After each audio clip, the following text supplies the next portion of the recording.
नमस्कार, आप देख रहे हैं कंज्यूमर अड्डा और आपके साथ मैं हूं विपिन भट्ट। और आज हम कह रहे हैं कि खुश रहिए और मस्त रहिए, क्योंकि यही जीवन का फंडा है और इसी को सीखना है। World happiness day, world happiness index, ये सारी चीज़ें हमारे साथ हैं और इसी के इर्द गिर्द हम बातचीत करेंगे कि आखिर जीवन में खुशी के क्या राज हैं। क्या कोई फिक्स फॉर्मूला है खुश होने का? क्या कोई तरीका है जिससे आप खुश रह सकते हैं? और खुशी आती कहाँ से है? बड़ा इंपॉर्टेंट है आज के टाइम में, जहाँ पर काफ़ी सारे लोगों को स्ट्रेस का प्रॉब्लम होता है, नर्वसनेस की प्रॉब्लम होती है, लोग हमेशा थोड़े परेशान होते हैं, फिर वो प्रॉब्लम हेल्थ प्रॉब्लम में कन्वर्ट हो जाती हैं और फिर ना जाने क्या क्या। लेकिन खुशी का क्या कोई फॉर्मूला हम निकाल सकते हैं, कोई तरीका हम बना सकते हैं? यही आज जानने की कोशिश होगी। उससे पहले कुछ और बातें कर लेते हैं। आपको बताते हैं कि वर्ल्ड हैप्पीनेस इंडेक्स इस समय क्या कह रहा है। तो वर्ल्ड हैप्पीनेस रिपोर्ट कह रही कि भारत ने अपनी रैंकिंग में 3 पायदान का सुधार कर लिया है। चलिए, बढ़िया बात इस पे तो। लेकिन 139 से 136 हो गए हैं, ये खुशी की बात है। लेकिन कुल 150 मेंबर्स में हम यहाँ पर खड़े हैं। फिनलैंड दुनिया का सबसे हैप्पी देश है, भाई अच्छी बात है। अक्सर ये अपने आप को नंबर 1 पर रखने में कामयाब रहते हैं। 6 साल से फिनलैंड टॉप पर कायम है। जैसा मैंने आपसे कहा कि लगातार ऐसी क्या बात है वहाँ पर कि इतने ज़्यादा लोग खुश रहते हैं। हैप्पीनेस रिपोर्ट क्या है ये भी समझ लेते हैं। जब अगर बात कर रहे हैं हैप्पीनेस की, तो यूनाइटेड नेशंस की संस्था इसे तैयार करती है। इसके लिए जो पैमाने यूज़ किए जाते हैं वो है प्रति व्यक्ति आय, जीडीपी। क्या है ये? इसका एक पैमाना है। कितने पैसे, सोशल सपोर्ट क्या है आपके पास, जीवन की प्रत्याशा क्या है, भ्रष्टाचार के लेवल उस देश में क्या है।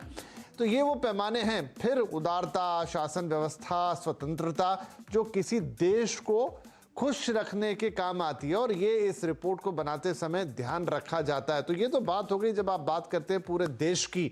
लेकिन इंडिविजुअल लेवल पे आप कैसे खुश रहेंगे? क्या इसका भी कोई फॉर्मूला है? जैसा मैंने कहा, क्या कोई तरीका है? उस पर भी बात करते हैं। तो हमारे साथ आज कार्यक्रम में जुड़ रहे हैं हैप्पीनेस कोच और द आहा मूवमेंट की फाउंडर डॉक्टर प्रीति कोहली, लाइफ कोच अमित कुमार पाठक और योग गुरु आचार्य प्रतिष्ठा। आप सभी का बहुत बहुत स्वागत है। तो प्रीति जी, हम जाते हैं इंडिविजुअल फॉर्मूले पर, लेकिन उससे पहले थोड़ा सा है कि हाँ, हमारा देश हैप्पीनेस इंडेक्स पर इतना नीचे क्यों है? क्या रीज़न यही है कि इसके जो पैमाने हैं, मसलन आप जीडीपी देख रहे हैं, किस तरह का सोशल इंफ्रास्ट्रक्चर या सोशल सपोर्ट है सरकार की तरफ से? क्योंकि अभी भी हम एक डेवलपिंग कंट्री हैं, तो उन पैमानों पर डेफिनेटली हम दूसरे देशों के मुकाबले पीछे रहेंगे। लेकिन ऐसा भी नहीं है कि अमेरिका नंबर 1 है या चाइना नंबर 1 है। एक छोटा सा देश फिनलैंड नंबर 1 पर है। तो क्या क्या रीज़न है? धन्यवाद इस प्रश्न के लिए। और सबसे पहले तो अगर हम देखें, हम बचपन में ही अपने अगर कंडीशनिंग को देखें, तो कहीं पे एक लगने लगता है कि हम जब पाएंगे तो फिर हमें खुशी मिलेगी। अगर बच्चे को बोला जाता है आपको अच्छे मार्क्स मिलेंगे, तब आपको ये गिफ्ट मिलेगा, आपको ये प्राइज मिलेगा, बच्चे को लगने लगता है कि मुझे प्यार तब मिलेगा अगर मुझे ये मैं पा लूंगा। तो कहीं पे हमारी कंडीशनिंग जो हो गई है वो ऐसी हो गई है कि कुछ पाने के बाद हम खुश हो सकते हैं। तो हमारी ऑब्वियसली जो इतने हम नीचे आते हैं क्योंकि बहुत लोग इसी में लगे हैं कि खुशी हमारे पास तब आएगी, मैं खुश तब हो सकता हूँ जब मैं कुछ पालूंगा। तो अगर हम अभी ये देखें कि हमारे भारत देश में तो ऑब्वियसली ये जो स्पिरिचुअल साइंस है ये इतने टाइम से रहा है, मुनियों ने कहा है, बट अब क्वांटम साइंस भी इसे बता रहा है कि हमारी जो स्टेट ऑफ बीइंग है, हमारा जो देखने का नजरिया है, उसी से हमारी लाइफ बनती जाती है। तो क्योंकि बहुत लोगों का नजरिया ऐसा है कि हम कुछ पाएंगे तब मैं खुश हो सकता हूँ, इसके कारण हम बहुत नीचे हैं। हमें जो चेंज करना है वो ये चेंज करना है कि हम कैसे खुश होने लगे। जब हम खुश होने लगते हैं, जब हमारे अंदर की जो स्थिति है वो बदलने लगती है, उसके साथ हमारे आसपास की भी स्थिति बदलने लगती है, तब अच्छी अच्छी चीजें हमारे साथ होने लगती हैं। हम इसे अगर एक फॉर्मूला के रूप में समझें, तो जो पहले का फॉर्मूला था जो लोगों ने समझा है वो है having, then doing, then being. कि जैसे मुझे एक अच्छा जॉब मिलेगा, फिर मैं उसमें परफॉर्म करूंगा अच्छे से, मुझे बहुत अच्छी प्रशंसा उसमें मिलेगी, अच्छी पगार मिलेगी, और तब मैं खुश हो सकूंगा। तो हमारा फॉर्मूला जो रहा है वो है HDB। वेरएज हमें जो अब चेंज करना है वो ये करना है कि ये जो क्वांटम साइंस ने भी बताया है कि हमारी स्टेट ऑफ बीइंग क्या है, पहले उस स्टेट ऑफ बीइंग को क्या हम क्रिएट कर सकते हैं। ठीक है, फिर तो ये can state we of add- being आपसे समझेंगे कि क्या है, लेकिन मैं इस प्रश्न को आगे लेके आचार्य प्रतिष्ठा के पास जाता हूँ। आचार्य प्रतिष्ठा, इसमें कोई झूठ बोलने वाली बात नहीं है, लेकिन देखिए ये बात तो सही है कि कुछ प्राप्ति होती है, कुछ अचीवमेंट होता है तो खुशी तो होती है। अब ये सोच की दिक्कत है, ये हमारा जो अपब्रिंगिंग होता है उसकी प्रॉब्लम है, या फिर ये इसमें कोई दिक्कत है ही नहीं? तो हमको एक सूत्र समझना होगा, और सूत्र ये है कि जो आज अभी इस परिस्थिति में खुश नहीं रह सकता, वो कभी कहीं किसी भी स्वभाव खुश रहने का नहीं।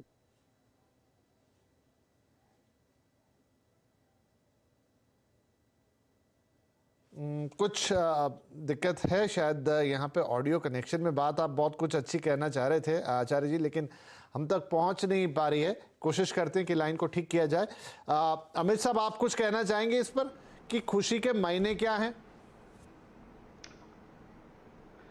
जी, एक्चुअली जो हमारे पहले जिसने कहा वो मैं उसी के ऊपर आगे बात करना चाहूँगा कि पहली पॉइंट ये है कि हमारे देश में शुरू से पॉपुलेशन की वजह से कंपटीशन बहुत रहा है, और हमें बचपन से सिखाया जाता है कि रेस में आगे रहना है, सबसे पहले रहना है।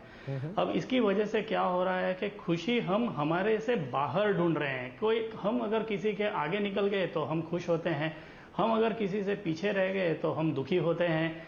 तो ये जो हमारी सोच है कि खुशी हमसे हमारे से बाहर है और हमको बाहर से उसे अंदर लेना है, उसकी वजह से एक कंपैरिजन सा एटमॉस्फेयर बन जाता है। और जब कभी कुछ बाहर होता है तो हमारे मन में विचार आते हैं, और वो विचार अगर पॉजिटिव है तब तो अच्छी बात है, मगर जनरली जब हम कंपेयर करना शुरू करते हैं तो हमें लगता है कि हम कहीं पीछे हैं।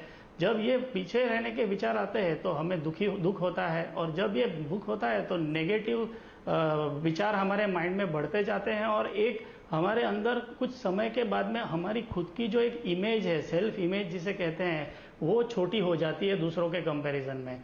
और जब ये सेल्फ इमेज छोटी हो जाती है तो धीरे धीरे फिर ये और बढ़ता है, फिर डिप्रेशन आना शुरू हो जाता है, और उसके बाद में हेल्थ के इश्यूज आ जाते हैं। तो पॉइंट मेरा कहने का ये है कि जब आप बाहर की दुनिया में से अपनी खुशी ढूंढने की कोशिश करोगे तो आपको हमेशा एक कंपैरिजन का माहौल अपने माइंड में बना के रखना पड़ता है, और उसकी वजह से हमेशा ठीक है, तो ये बात भी समझ में आई कि अक्सर हम हमेशा तुलना करते हैं, और उस तुलना के चक्कर में हम दुखी होते हैं, हीन भावना घर करती है, और बाकी जो भी आपने कही ना। आचार्य जी, फिर से आ रहा हूं आपके पास कि क्या हमेशा permanently in the state of happiness में रहा जा सकता है? क्या ये संभव है? क्योंकि देखिए, तुलना भी होगी, हीन भावना भी आएगी, किसी समय आप खुश भी होंगे। ऐसा कोई भी नहीं है जो परमानेंटली दुखी रहता है, और ऐसा कोई भी नहीं है शायद मेरे हिसाब से जो परमानेंटली खुश रहता होगा। ये हमेशा आता जाता रहता है, लेकिन क्या कोई तरीका है, कैसे समझ सकते हैं?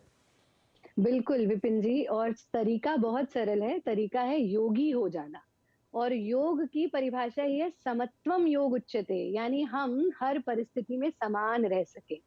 जब हम योग को पढ़ते हैं, विशेष रूप से गीता को पढ़ते हैं, तो उसमें साफ कहा गया सुख और दुख एक ही सिक्के के दो पहलू हैं। सुख आएगा तो दुख जरूर आएगा, और दुख आएगा तो सुख जरूर आएगा। और कभी सोच करके देखिएगा, हम दुखी उस ही वस्तु से और उस ही व्यक्ति से होते हैं जिससे हमको सुख प्राप्त होता है। यानी उसने तारीफ कर दी तो सुखी हो गए, उसी ने कल को बुरा कुछ कह दिया तो दुखी हो गए। सुख और दुख एक साथ चलते हैं। एक सूत्र जीवन में हमेशा याद रखना है, वो ये कि जब बहुत खुश हैं तो भी याद रखें कि वो दिन न रहे तो ये दिन भी न रहेंगे, और जब बहुत दुखी हैं तो भी ये याद रखें कि वो दिन न रहे तो ये डेट पर पहुंच जाए ना भी। जी, तो ये देखिए, अभी एक चीज दुखी कर रही है कि आप इतनी अच्छी बात बार बार बता रहे हैं कुछ, और वो हम पूरी सुन नहीं पा रहे हैं। अगेन ये कंडीशन एक आ गई, अब इसी को कैसे पार पाना है। तो प्रीति जी, आप अपनी कुछ बात बता रही थी कि हमको अपने अंदर की तरफ आना है। तो उस टाइम जो हम बात कर रहे थे कि हमें इसको शिफ्ट करना है कि पहले हम कैसे अपने अंदर की स्थिति को बदल सके। तो अपनी जो बीइंग स्टेट है, हम कैसा अंदर महसूस कर रहे हैं, उसको हम उस पे ध्यान दें पहले, उसके बाद उसमें जो भी हम एक्शन करना चाहते हैं डूइंग, और फिर हमारी चीज आती है हैविंग, जो एक फॉर्मूला उसमें बदल गया BDH, जो हमने कहा पहले HDB से BDH। तो जाने कि लाइफ में ये फॉर्मूला अपनाएं, तो कैसे हम छोटी छोटी टिप्स भले लेके अपने जो स्टेट ऑफ बीइंग है, अब जैसे ऑब्वियसली, अब जैसे आचार्य जी कह रहे थे कि कोई योगी बन नहीं गया है, पर अंदर दुख आता है, दुख महसूस होता है, गुस्सा आता है, तो कैसे हम उसे जाने, उसे प्रोसेस करें, उस फीलिंग को, उस इमोशन को, और कैसे अपनी स्टेट ऑफ बीइंग को हम चेंज कर सके, कैसे एक जॉय की स्थिति में आ सके। जी, कैसे होगा, कैसे होगा? तो पहले तो बहुत बार जो हमारे यहाँ पे हुआ है वो है हम इमोशंस को ध्यान नहीं देते हैं। बहुत लोग इमोशंस, कोई भी नेगेटिव इमोशंस को फील नहीं करना चाहते हैं और इमोशंस पे ध्यान नहीं देते हैं। तो एक मिथ है जो बहुत ही प्रचलित है कि रैशनल होना बहुत जरूरी है, पर emotions is not okay. Emotions हमें वीक बनाते हैं। इमोशंस या फीलिंग्स जो है हमें वीक नहीं बनाते हैं। एक्चुअली जब बच्चे को हम देखते हैं जहाँ थिंकिंग तो शुरू भी नहीं हुई है, पर वो तो फीलिंग बीइंग है। एक्चुअली जो फीलिंग्स है वो हमारे GPS है, वो हमें बताते हैं कि हमें किस डायरेक्शन में जाना है।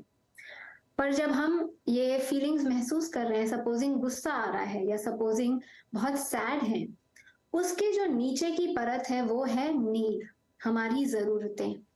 जब हमारी जरूरतें पूरी होती हैं तो हम ऑटोमेटिकली जॉयस महसूस करते हैं, खुश महसूस करते हैं। जब हमारी जरूरतें नहीं पूरी होती है तब हमें गुस्सा आता है। सपोजिंग कोई आपकी बाउंड्रीज वायलेट कर रहा है, कोई आपके घर में चला आ रहा है या आपको एकदम से गुस्सा कर रहा है, तो बहुत नेचुरल है कि आपको गुस्सा आएगा। ये जो गुस्सा है इसका भी एक पर्पस है कि आप अपने को प्रोटेक्ट करें। तो जब हम इसको ना लेके बैठ जाएं कि गुस्सा बुरा है, या हम ऐसा ना बोलें कि मुझे तो कभी गुस्सा आता नहीं, पर अगर आया है उसे हम नोट करें, उसके पीछे की जरूरत को देखें, और जब हम उसकी जरूरत को देखने लगते हैं तब बस अगर हम सांस पे ध्यान देते हैं, तो जैसे इन्होंने रिकॉर्ड किया है कि 90 सेकेंड्स, बस 90 सेकेंड्स अगर हम ध्यान देते हैं तो ये जो फीलिंग है ये ट्रांसफॉर्म भी हो सकती है। तो आप ये कह रही हैं कि कुल मिला के फॉर एग्जाम्पल अगर आपको गुस्सा आ रहा है तो उसलिए थोड़ा होल्ड कर लीजिए, तुरंत रिएक्ट मत कीजिए, 90 सेकंड गहरी सांस ले लीजिए, तो शायद आप उस सिचुएशन से बाहर आ जाएंगे।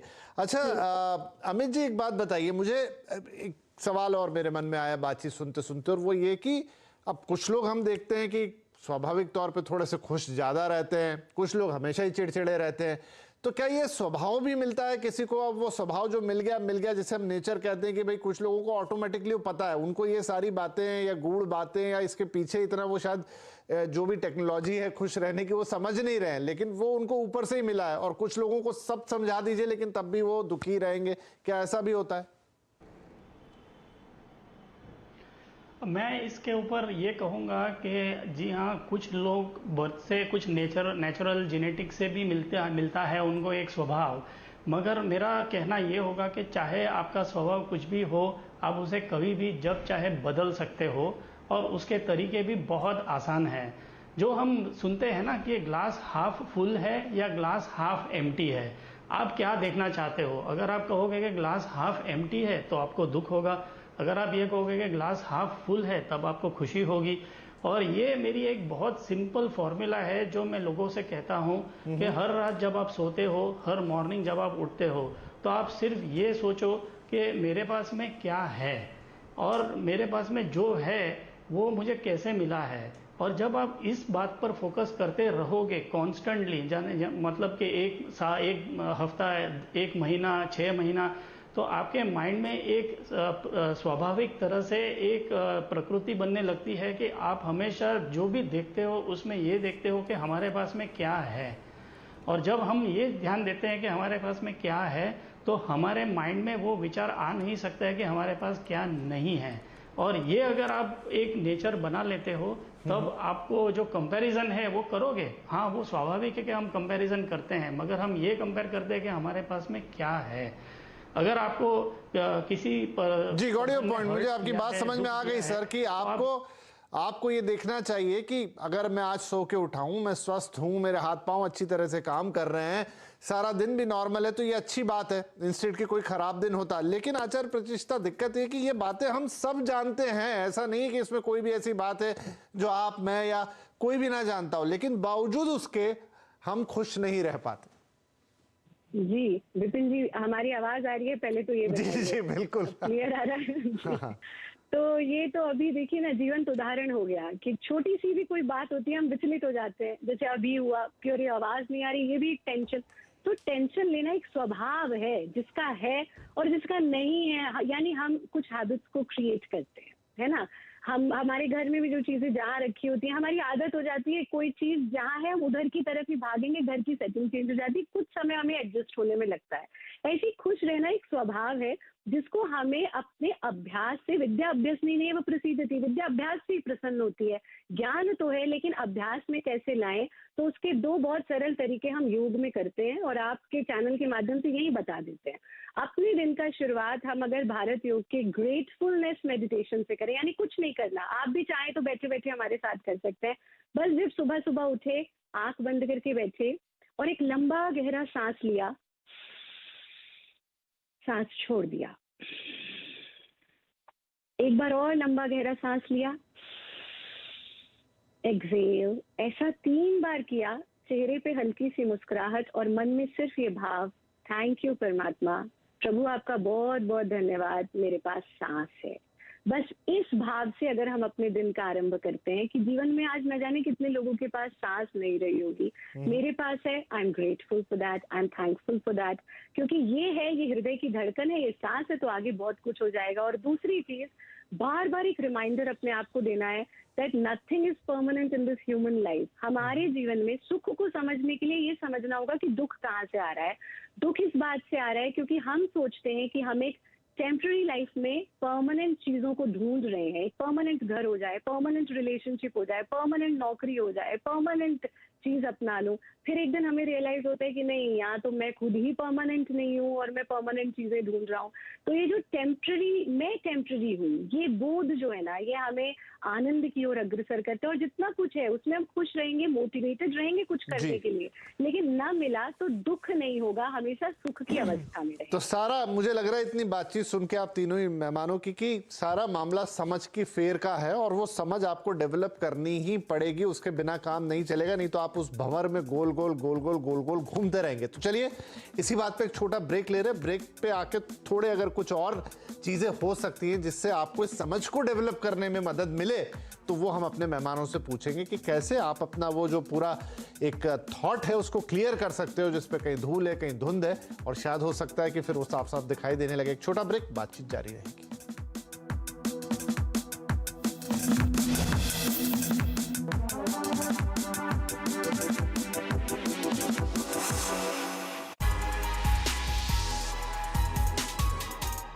पे हो, लेकिन हम तो खुश रहने की बात यहां पर कर रहे हैं। अब मेरे पास कुल मिला के 3 मिनट है। सभी मेहमानों से निवेदन है कि वो एक एक कोई फॉर्मूला जो भी सजेस्ट कर सकते हो क्विकली, जो आम भाषा में आम व्यक्ति की समझ में आए वो बताए। बाकी 30 सेकंड में वाइंड अप करने के लिए खुद को लिए रखता हूं। तो पहले मैं आपके पास ही आ जाऊं प्रीति जी। कोई एक ऐसी चीज में, हम बातों को समझ गए कि आपको अपनी थोड़ी सोच को बदलना होगा और सोच को समझना होगा, तभी आप वो कर पाएंगे, लेकिन वो सबके लिए भी आसान नहीं है। लेकिन कोई क्विक फॉर्मूला? पहले तो जो अभी स्थिति है उसे एक्नॉलेज करें, उसे ऑनेस्टली देखें, उससे स्टक नहीं हो जाए। अगर गुस्सा है तो अभी गुस्से में ही रहूंगा, गुस्से के साथ ही एक्ट करता रहूंगा पूरे दिन, स्टक नहीं हो जाए और उसे ट्रांसफॉर्म करने के लिए तैयार रहे। चलिए, तो खुद के अंदर एक ट्रांसफॉर्मेशन लेकर आइए, ना गुस्से को पकड़िए, ना कभी आप खुश हैं तो उसको पकड़िए, कोशिश करके देखिए, ये हो सकता है। अमित साहब, आपका सजेशन? मैं आपको सिर्फ 2 पॉइंट्स कहूँगा। एक, चाहे कुछ भी हो जाए, फिजिकल एक्टिविटीज़ रखिए क्योंकि उससे मूड हमेशा अच्छा रहता है। दूसरा, आपके लाइफ में चाहे कुछ भी तकलीफ हो तो उसके लिए एक फॉर्मूला है कि वो तकलीफ जो भी है वो कहो और उसके बाद में लेकिन, बट वर्ड यूज़ करो और उसके बाद में ऐड करो कि आपकी लाइफ में क्या अच्छा चल रहा है। अगर जब भी कोई तकलीफ होती है और आपके माइंड में वो विचार आता है कि ये तकलीफ है, तो उसके आगे लेकिन या बट ऐड करके आगे क्या अच्छा चल रहा है लाइफ में वो बोलो। अगर ये हैबिट आप बना दोगे तो आप यकीन मानो आपकी लाइफ में हमेशा एक अच्छा सा आपके माइंड में हमेशा एक अच्छे से फीलिंग रहेगी और आप पॉजिटिव फील करोगे। और ऑफ कोर्स फिजिकल एक्टिविटी रखिए, उससे बहुत फर्क पड़ता है। नहीं, बहुत फर्क पड़ता है, नो डाउट। अगर आप फिजिकली एक्टिव हैं तो शायद ये बात तो सही है कि कहीं ना कहीं आपका मन ठीक रहता है। आचार्य जी, आपका क्या यहाँ सुझाव रहेगा? जी बिल्कुल विपिन जी, सिर्फ इतनी सी बात है कि हमारे जो चारों हैप्पी हार्मोन्स हैं, ऑक्सीटोसिन, डोपामाइन, सेरोटोनिन, एंडोर्फिन, विज्ञान ये प्रूव कर चुका है, इसको जनरेट करने के लिए बहुत सारी चीजें चाहिए। 3 इन चारों हार्मोन्स के लिए चाहिए। पहला, नियमित योगाभ्यास। दूसरा, अपनी डाइट में थोड़ा मीठे को जरूर ऐड करेंगे, जो मीठा बिल्कुल कट ऑफ कर दिया, ये बहुत बड़ा कारण दुख का है। और तीसरी चीज, कोई भी एक स्पिरिचुअल एक्टिविटी अपने जीवन में जरूर डाल कर रखें। और आपने जब ब्रेक लिया था तो उसी को आगे बढ़ा देते हैं। मस्त रहें, व्यस्त रहें, स्वस्थ रहें और किसी परेशानी से नहीं त्रस्त रहें, तो जीवन में आनंद ही आनंद रहेगा। नहीं, बहुत बढ़िया है। तो आपने चारों हार्मोन्स बताया और नो डाउट ये हार्मोन्स का बहुत बड़ा रोल है कि हम खुश फील करते हैं कि नहीं फील करते हैं, तो वो कैसा कराना है। और उसमें एक पॉइंट तो मुझे लगता है देश की पूरी जनता को पसंद आने वाला है, वो है मीठा खाने वाली बात। तो डेफिनेटली हाँ, लेकिन कंट्रोल में ही खाना है। ये नहीं कि दिन भर सुबह से शाम हम मीठा ही खा रहे हैं क्योंकि हम खुश रहना चाहते हैं। तो वो है थोड़ा सा योग अभ्यास, थोड़ा सा विचार कि हाँ भाई कुछ भी परमानेंट, मतलब ये विचार ऐसा लगेगा कि बड़ा आध्यात्मिक है, लेकिन हाँ वो आपको मदद करेगा कि आप बेवजह से चीज़ों से दुखी नहीं होंगे। चलता रहता है, कभी अच्छा तो कभी बुरा, और ये चीज़ें कीजिए तो आपका भर भर के जो चारों हार्मोन्स की बात आचार्य जी ने की है वो रिलीज होंगे और आप खुश रहेंगे। बहुत शुक्रिया। और खुशी के नोट पे ही आप तीनों मेहमानों का धन्यवाद करता हूँ। एंड आई होप कि हमारे दर्शकों को भी ये चर्चा काम आएगी और वो भी खुश रह पाएंगे। नमस्कार।